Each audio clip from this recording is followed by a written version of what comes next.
Yeah. Welcome. Thank you. Thank Bring you, it in. everyone. Bring it in. Bring it in. Wow, big applause. I appreciate Wow. it, guys. Wow. Well, welcome to season 1 of Dead Last Diaries. I'm Brad Rowe here with Sam Jacobs. Just a couple guys looking to talk about some things that we enjoy. Want to share it with everyone else. And no better than talking about Dead Last Diaries than today. We're going to be talking about dead last teams. We're talking about the worst franchise in sports. So Sam and I, we're just going to be talking about what teams we think suck the most and have the most miserable fans all over. Yeah. We'll get right into it. I mean, Brad, it's an important topic for both of us. I know that you and I both are fans of pretty poverty franchises, and so what two better people than to debate, what truly are the worst franchises in sports. So I think we're going to start off with some MLB. Is that right, Brad? That is right. That is right. We got a lot of experience in this, so hopefully it's good. Let's We're both start. big MLB guys. MLB, huge dinger guys hitting bombs. But I think MLB. I'm going to start off another Sacktown guy myself. We're home to a new team. I'm going to start out with the A's. I think it's not. They have a good past, good history. Lots of dominant in the 70s, a lot of good. Ricky Henderson, fast as lightning kind of guy. Yeah. But look at them now. They're in the AAA, minor league ballpark. What are we doing, guys? I love Sacktown, but it's not the way to do it. And you got the Coliseum's falling apart before. What are we doing now? They don't not playing their players. Just trade them away. Poverty franchise.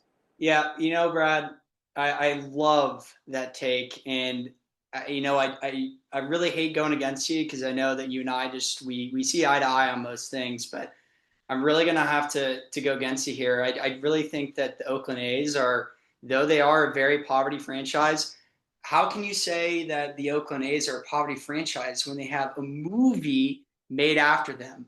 Moneyball, one of the greatest movies out there in the market. Brad Pitt, Jonah Hill. I mean, they might, I don't know if they still do, but they did at one point have the record for the most wins in one consecutive go. It was at 20. They broke the record. So for my pick, I'm going to really have to go with the Colorado Rockies here. It's a newer franchise. They were founded in 1993. They still have 0 division titles. They have 1 World Series appearance, and in that World Series appearance, they were swept. It went 0-4. So I mean, historically, they don't have any background being a newer franchise, and also the little success they had, the one taste of success, they were swept. And so, for me personally, I typically see teams that have a lot of history, as even though if they're historically bad, at least, they have a deeper franchise and a deeper fan base. But, looking at the Colorado Rockies, it'd be a tough go of it to be a Rockies fan. That's for sure. I think the Moneyball point might have swayed me. That scene brings tears to my eyes. I mean, can we talk about Brad Pitt's performance in Moneyball? Come on. Can we talk about his performance? He won an Oscar for that, right? He had to win an Oscar. If he didn't win an Oscar, he very well should have. And it's just the soundtrack and everything. When I think of the Oakland A's, I think of that 20-win season or 20-win in a row season, and I just think about the way that they changed baseball. Even though they don't have the records and everything to prove it, I think the Oakland A's do have that history behind them. The Colorado Rockies, man, tough sled over there. But hey, they've never been there. They've never been there. They're young, so I think for the MLB, I'm probably going to stick with the Rockies. I also, if you weren't going to say the A's, I probably would have also possibly said the A's as well. But hey, that's what this podcast is for. It's for healthy debate, and that's what we're here doing. So I think in terms of MLB, it's a toss-up, guys. Leave in the comments who you think is the worst MLB franchise. Obviously, Brad is on the A's. I'm more on the Rockies, but we'll let you guys decide. But moving on. Samster, I'm going to throw a quick little stat out for you. I'm going to have you guess real quick. Okay, let me guess. A surprising team, the Philadelphia Phillies. They've had some recent success. They got Bryce Harper. Yeah. But they also are the most wins below 500. Give me a guess to how many you think they are. Like what below their 500. win How percentage many is games it would take them to get to 500 all time. all time? Old team. I'm gonna have to say 350. Almost 1,200 wins below 500. So that's a sneaky team right there. Wow, sneaky Phillies. We might have Sneaky. missed. Wow, that Mm-hmm. is 1,200 wins. 1,200. They would have to win 1,200 500. straight to just get to 500. That is tough. Hey, Phillies fans out there, we feel for you. Again, both coming from poverty franchises here. So, we're praying for you, but also, you got We Bryce Harper on understand. the team. You'll be okay. You'll be We okay. understand. We We understand. understand. But I think, Brad, I think the plan is to move on to the NBA. I know Oh, that I know it. I I know know the that NBA too well. I know you're a pretty big NBA guy. I know you do like a team in the NBA that would be considered pretty poverty. So would love to let you start here and just see kind of where you're going to take this. As I said before, I'm a Sacktown guy, Mm-hmm. and I think the Kings might be the worst. There's two of them, but first I'll start off with my personal knowledge of the Yeah, Kings. please. We know them. It was 17 straight seasons, Mm. no playoffs. My whole childhood, pretty much. Don't even remember when they were good. They Wow. make it once. They traded Tyrese Halliburton to do that. Made one season to the playoffs. Gone. What does Tyrese do now? Takes him to the finals. Another small market team takes him to the finals. Was I praying on his and predicted his torn Achilles? Possibly, maybe not. Not saying, not incriminating myself, but shout out, heal out, heal up, guy. I'm praying for you. But Tyrese, the praying for you. Kings, I think they've made it. They've only won one championship in franchise history. He was back in 50s. I think it was 55. They're one of the oldest franchises, and that's about it. I think they only have 30 playoff appearances total. And the Boston Celtics have, 17, 18 NBA titles. They almost have, they're 10 off from how many playoff appearances we have. Just embarrassing. Yeah. Yeah, But best fans in the league. that again, that is a great point. Best fans in the league. That's what all the analysts do say. And I feel for you being from a Sac guy. We've got two, the Sacramento Kings and the Oakland A's. It seems like this is really hitting home for you. So I do feel bad, but I'm going to have to disagree with you here, Brad. I think when it comes to the NBA, it's tough to compete with the Charlotte Hornets with how bad they've been. Zero finals appearances, zero conference finals appearances in their entire history. They also hold the longest active playoff series win drought in the NBA since 2002. So 2002, if we were making this podcast in 2002, we'd both be in diapers. Obviously that might be a little more entertaining than, what this is right now. But I mean, seriously, 2002. I mean, imagine buying a Charlotte Bobcats jersey just to have them rebrand to the Charlotte Hornets. They've been rebranding. They had MJ. He messed up the whole thing. They've got no identity. They got no rivals. I mean, they got LaMelo Ball now, but, he's probably going to be there for 1 or 2 more years and leave. And, he's played like basically 10 games since he's gotten there. So, I think it is truly a toss-up. Like I said at the beginning of this episode, I'm more for teams that have a long, rich history. Even if they've been bad, at least they do have that history. It's just, man, the Hornets they're a tough sell for me. It would be a tough man. I mean, even the GOAT coming in and buying the team couldn't change it. That's another conversation. But yeah, I mean, we can make a whole other podcast episode on the GOAT. Messing up a lot of things in Charlotte, that's for sure.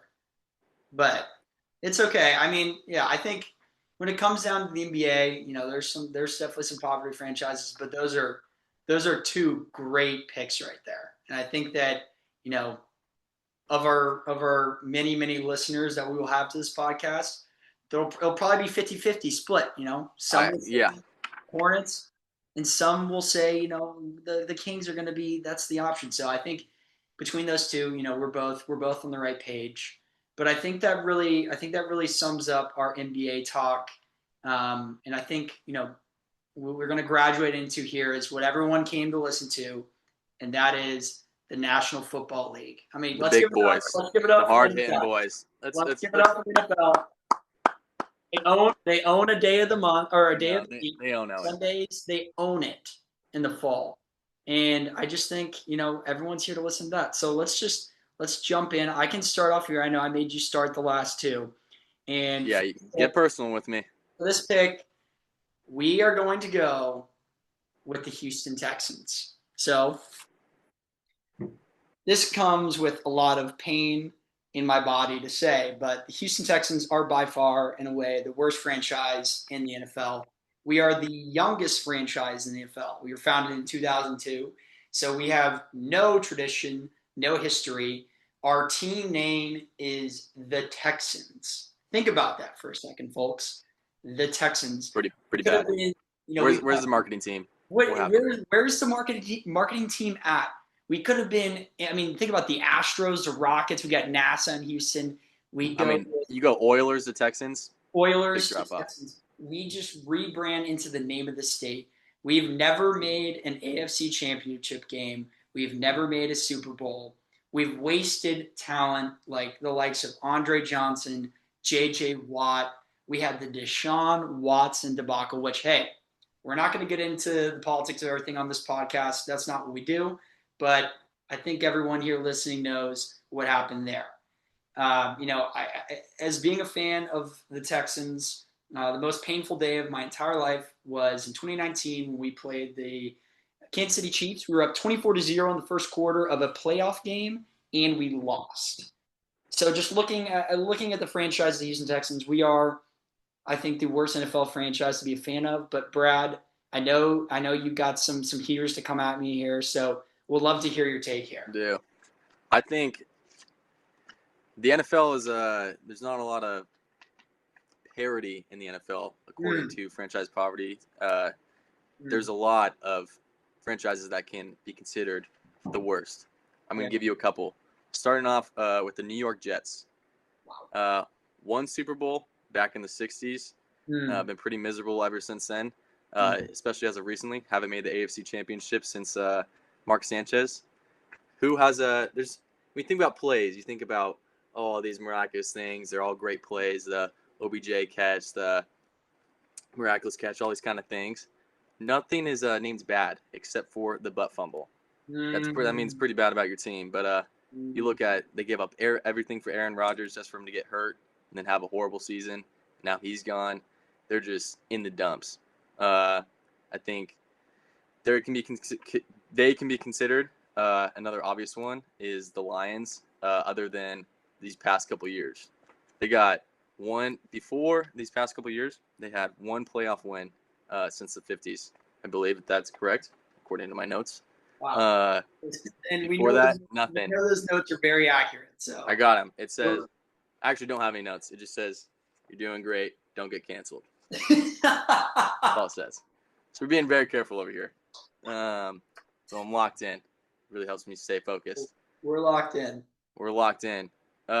Before, you had Stafford. They have an 0-16 season.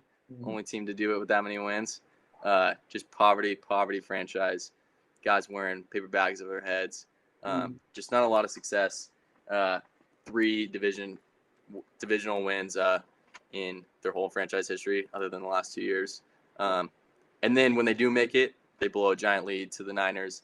They get the number 1 seed last year, and they lose in the first round. Just bad stuff. But I think the winner is the Cleveland Browns.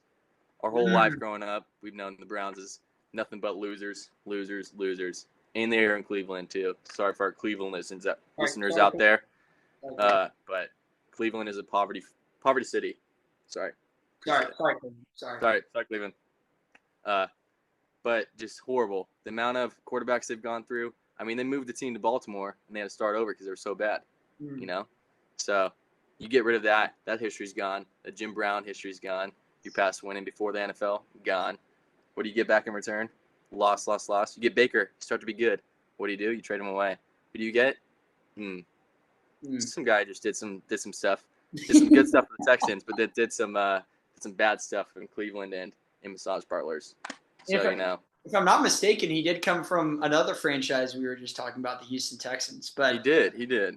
we don't get into the politics side of things here. No politics in that. No, no, no. Nothing personal. Not getting canceled. Personal. We're just Just talking just talking ball. sports. Yep. You know, Sports only. Brad, I think that the Lions.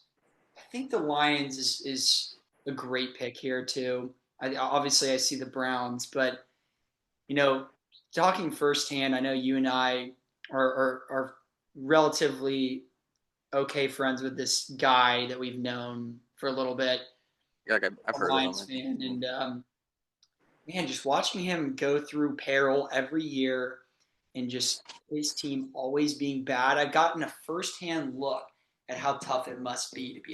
They're almost delusional at that point. Yeah, and there's a certain story I remember about watching the 49ers and the Lions play in the NFC Championship game 2 years ago, where I was kicked out of a room for clapping at a return kick at the end of the first half.